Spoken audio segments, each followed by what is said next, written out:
Deuxième partie de Politicien, votre rendez-vous politique. Mes trois invités sont restés avec moi. Ahmed Ouadan Mahamoud, ancien diplomate et écrivain. Vivien Manango, juriste, il enseigne le droit à l'Université de La Rochelle. Et Kevin Maïzo, journaliste, analyste politique. Merci à vous trois d'être restés avec moi. Il veut faire de son pays une vraie puissance régionale qui compte et qui est respectée. Mais qui est Omar El-Béchir et comment se porte le Soudan sous son règne? Élément de réponse dans ce sujet de la rédaction, signé Deo Gracias Podo. Malgré les 2 mandats d'arrêt lancés contre lui entre 2009 et 2010 par la Cour pénale internationale pour crimes de guerre, crimes contre l'humanité et génocide, le président soudanais Omar El-Béchir tient toujours bon face à ses détracteurs. Et même si le statut de Rome, texte fondateur de la CPI, est clair, les États signataires ont pour obligation de coopérer avec la Cour et de livrer toute personne qui fait l'objet d'un mandat d'arrêt international. Il va sans dire que rien ne fait barrage au chef de l'État soudanais, visiblement toujours libre de ses déplacements sur le continent, voire au-delà. C'est vrai qu'Omar El-Béchir a été plusieurs fois appelé à venir à la CPI. La CPI a plusieurs fois demandé aux États dans lesquels ils se rendaient de l'arrêter, ils ne l'ont jamais fait. Même l'Union africaine s'est très souvent désolidarisée justement de cette façon de faire de la Cour pénale internationale. Donc c'est un environnement qui est dans la droite ligne de la défiance des États africains vis-à-vis de la CPI. Depuis 2010, le président Omar El-Béchir s'est rendu dans plus d'une quinzaine de pays africains, dont plusieurs sont membres de la CPI. Il s'agit entre autres du Tchad, du Malawi, du Kenya, de Djibouti, de la République démocratique du Congo, de l'Ouganda, du Nigeria ou encore de l'Afrique du Sud. Jeudi 23 novembre 2017, c'est en Russie qu'il a effectué un énième déplacement sur invitation de son homologue russe, Vladimir Poutine. Omar El-Béchir a surtout sollicité la protection de son allié pour, dit-il, se protéger contre les actes agressifs des États-Unis et de l'Europe. Il les accuse d'être responsables des multiples crises qui sévissent dans sa région, à travers notamment des ingérences qui ont créé une partition du Soudan. Nous estimons que ce qui s'est passé avec notre pays, c'est aussi le résultat de la politique américaine et nous avons besoin d'être protégés contre les actes agressifs des États-Unis. Nous sommes contre l'ingérence américaine dans les affaires intérieures des autres pays. Depuis 2003, le Darfour est le théâtre d'un conflit entre le gouvernement soudanais et plusieurs groupes rebelles occasionnant des milliers de morts et plus de 2 millions de déplacés. Après avoir mis fin à leur antagonisme, les autorités soudanaises et leurs voisins du Tchad ont finalement décidé d'installer des postes frontaliers conformément à un accord de sécurité signé en 2009. Ce dernier prévoit le déploiement de forces communes pour sécuriser les frontières et interdire à toute partie de soutenir les rebelles de l'autre partie. Pendant plusieurs années, les deux pays se sont accusés mutuellement de tels forfaits. C'est une stratégie pour redorer le blason de Béchir, se rendre à nouveau fréquentable, si on peut le dire ainsi, au-delà même des accords qui peuvent être signés entre Béchir et Déby pour un règlement entre eux de leurs différends. Il y a aussi le fait que des pays, par exemple comme le Tchad ou comme le Soudan, estiment que les pays européens, par exemple, peuvent avoir des conflits entre eux. On a vu le cas de l'Ukraine, par exemple, où il y a eu un conflit majeur, où malheureusement personne n'a été convoqué à la CPI, où la CPI n'a pas ouvert d'enquête. À l'heure actuelle, Omar El-Béchir est le seul chef d'État en exercice à faire l'objet d'un mandat d'arrêt international. Si le président kényan Uhuru Kenyatta avait dû comparaître en octobre 2014 devant la CPI pour crimes contre l'humanité, la Cour a finalement décidé, faute de preuves suffisantes, d'abandonner les poursuites à son encontre. Le chef de l'État soudanais, lui, a toujours refusé de se rendre à la CPI. Il affirme que le conflit est aujourd'hui terminé au Darfour, ce que contestent certaines organisations de défense des droits de l'homme.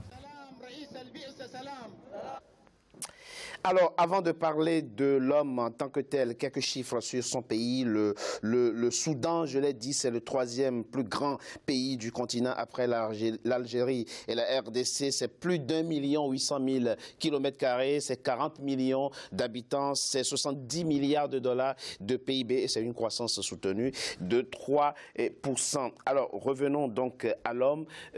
C'est vrai que les 2 mandats qu'il traîne avec lui interdisent de voyager, mais l'homme se déplace régulièrement et allègrement sur le continent sans être inquiété. C'est aussi la preuve qu'il est respecté sur le continent, Kevin Maïzo.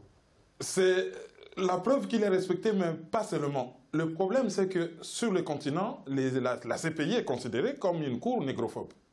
Ce n'est pas une cour pénale internationale, mais une cour politique internationale, entre guillemets, et c'est une façon pour les Africains, sans procéder par une espèce de dynamisme vers les bas. C'est-à-dire dire que, bon, voilà, on ne doit pas juger nos mots en nous.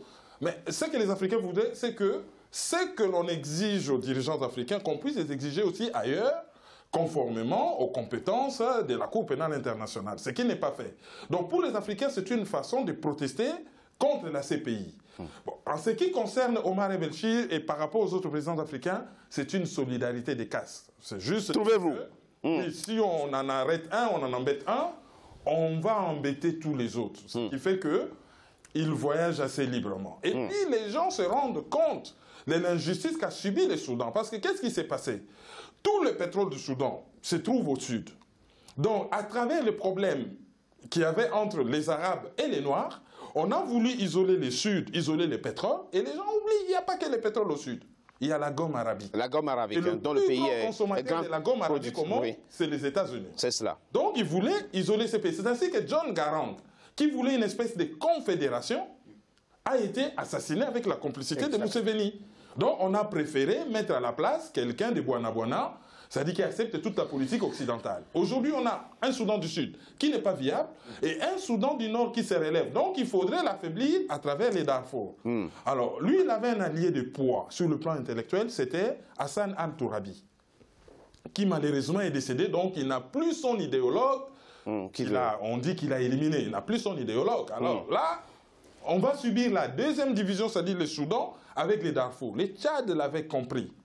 Le président tchadien, qu'est-ce qu'il a fait? Pour acheter la paix au Darfour, il a épousé la fille du Django. Non, mais c'est plus anecdotique que ça, parce que je crois que les enjeux étaient réellement diplomatiques et politiques, et même militaires, les deux pendant des années, en tout cas jusqu'à l'accord de paix de 2010, se sont fait la guerre par rébellion interposée, mais on le verra tout à l'heure. Pour revenir au Soudan, au Ouadan, Mahamoud, c'est un pays qui a une histoire particulière. En 60 ans d'indépendance, vous avez un pays qui a connu 49 ans de guerre, 11 ans de paix seulement. Vivien Manangou le disait, effectivement, avant de faire le finger pointing, avant d'incriminer les autres, il faut regarder chez soi, effectivement, et on a un véritable problème de stabilité au Soudan. Oui, je suis entièrement d'accord. Le constat est amer. Mais nous devrions, c'est inconditionnel, viser un nouvel état d'esprit de l'Afrique. C'est ce que j'appelle une renaissance de l'Afrique. Quand la CPI lance un mandat d'arrêt, l'Afrique du Sud refuse de livrer le président Béchir. Le président Béchir. Cela signifie pour moi que les Sud-Africains ont compris que nous n'allons pas nous mêler dans ce jeu. Donc la première renaissance de l'Afrique aujourd'hui, c'est de voir notre propre cours. À partir de là, on va juger. Mais vous étiez choqué, et vous êtes toujours choqué par les 300 000 morts de Darfour. On est d'accord? Je suis d'accord avec le constat qu'on fait. Mais l'exemple inverse, l'année dernière, Donald Trump, il paraît qu'il a invité Omar el-Béchir au sommet qu'il a organisé à Riyad. Bon, on n'a pas... Mais ça a été diffusé partout dans le monde, même s'il ne s'est pas présenté. Ça montre qu'on nous berce. Quelque part, on veut nous entraîner entre nous dans un jeu qui rime avec toujours cet intérêt stratégique lié à ce que mon frère vient de dire, à cette manne pétrolière. Donc, il y a lieu aujourd'hui de ne pas rester sur le constat, d'essayer de repenser l'Afrique autour de 3 actes essentiels. S'il vous plaît. Le premier acte, c'est la justice. Moi, je ne pense pas que cette CPI soit partiale. D'accord. Deuxième axe, c'est... Soit impartial, vous voulez dire? Oui, oui. Soit impartial. Excusez-moi. Oui, s'il vous plaît. Deuxième axe, c'est sur les constitutions. Parce qu'il va falloir que l'Afrique arrive à avoir une certaine vision qui fait que les chefs d'État ne s'imposent pas, soit par des coups d'État, soit par un tripatouillage des constitutions, pour essayer de s'éterniser au pouvoir. Et le troisième axe, c'est le rêve. Je dis bien, c'est un rêve, mais qui peut devenir, qui a été caressé par Kadhafi et qui a été, disons-le, maintenant les archives sont déclassifiées au Pentagone et au département d'État, et on apprend que le rêve de Kadhafi d'instaurer les États-Unis d'Afrique ont été en grande partie à l'origine de son assassinat. Donc, moi, je situe l'enjeu d'un point de vue de l'avenir. Essayons de voir autrement, parce que le constat, il est incontestable. Mais que faire si on reste toujours dans la conduite? Et je peux faire une petite discrétion. Les États-Unis, il y a certains États qui appliquent la peine de mort. Et on n'en parle pas. On en parle, hein? Non, c'est-à-dire, quand on va dans les institutions internationales, est-ce que vous avez entendu un chef d'État condamner la pratique de la peine de mort aux États-Unis? Alors qu'on veut nous l'imposer dans nos pays. Lorsqu'on parle des paradis fiscaux, l'État du Delaware, c'est un des plus grands paradis fiscaux au monde. Il y a des États en Afrique aussi où la peine de mort existe. Enfin, non, c'est un exemple pour démontrer. Il est en train de nous expliquer que les donneurs de leçons en démocratie et en droits de l'homme ne devraient pas pratiquer la peine de mort. Surtout qu'il y a des erreurs judiciaires. Professeur, j'ai envie de préciser. Quand vous voulez s'auto-censurer ou analyser, alors qu'il y a un bafouement des droits de l'homme dans certains pays de l'Europe. Donc, nous ne devrions pas faire le jeu des puissances qui veulent nous diviser entre nous, avoir un positionnement toujours en fonction de ce qui se dit à Washington ou à New York, ou à Bruxelles. Se dit à Bruxelles, et nous... Vous insistez là-dessus. Ah oui, c'est important. Il faut une nouvelle génération qui essaye d'avoir en vue les intérêts de l'Afrique. Mais ce que vous dites est d'autant plus pertinent que lui, il enseigne en France. Donc, effectivement, ces étudiants ne sont pas africains majoritairement. Ils sont français, mais pour revenir au Soudan, avec le Soudan, nous sommes aussi en face, sans doute, d'un pays qui a pratiquement la même configuration que la Libye, c'est-à-dire que vous avez un vaste territoire avec des tribus très puissantes. Comment, en tant qu'État central, on réussit à cimenter tout ça? Oui. C'est ça la difficulté aussi de l'État central soudanais. Vous me permettrez de revenir sur la CPI parce que alors très rapidement. Simplement, je crois là, on a évoqué de façon formelle l'histoire de la CPI. Mais je pense que si on y va d'un point de vue technique... Bon, on ne va pas focaliser. Non, on va pas se focaliser là-dessus rapidement. Il faut simplement dire, en Afrique du Sud par exemple, ce qui s'est passé, moi en tant que juriste, c'était choquant. Pourquoi? Parce que la justice sud-africaine avait demandé que M. Béchir ne rentre pas chez lui. Ce qui s'est passé en Afrique du Sud, sur un plan de vue institutionnel, est choquant, évidemment, est choquant. Dans la mesure où la justice du pays demande que le président Béchir, en reconnaissant que l'Afrique du Sud est signataire, a ratifié la CPI. Et donc, attendez. Restituons les choses dans leur contexte. Le président Omar el-Béchir participait à un sommet de l'Union africaine. Évidemment. Mais la justice du pays, si on part du principe que la justice est indépendante, lorsqu'elle prend une décision, le pouvoir exécutif, qui n'est pas le chef du pouvoir judiciaire, doit l'exécuter. Or, ce qui s'est passé en Afrique du Sud, c'est que le pouvoir exécutif a refusé de mettre la police pour exécuter la décision de la justice.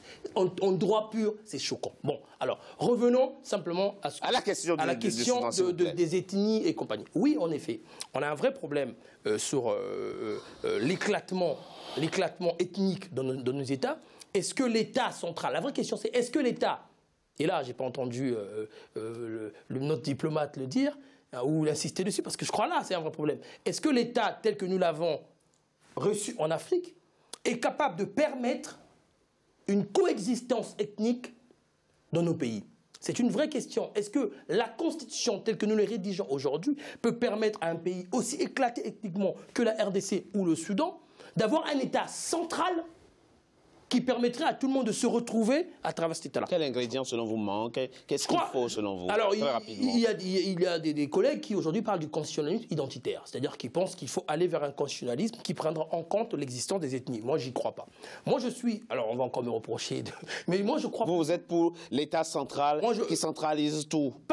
Non, moi, je suis pour la décentralisation. Mais je ne crois pas en l'État ethnique. Moi, je crois qu'on peut faire ce que propose Habermas. Habermas a réfléchi quelque chose parce que ça existe aussi dans les États européens. Regardez ce qui s'est passé en Allemagne. Habermas, par exemple, propose ce qu'il appelle... Ou même la Suisse. Ou même la Suisse. Ou la Belgique. Regardez la Belgique. Combien de temps son gouvernement, parce qu'il y avait eu des problèmes entre les Flamands et les... Bon.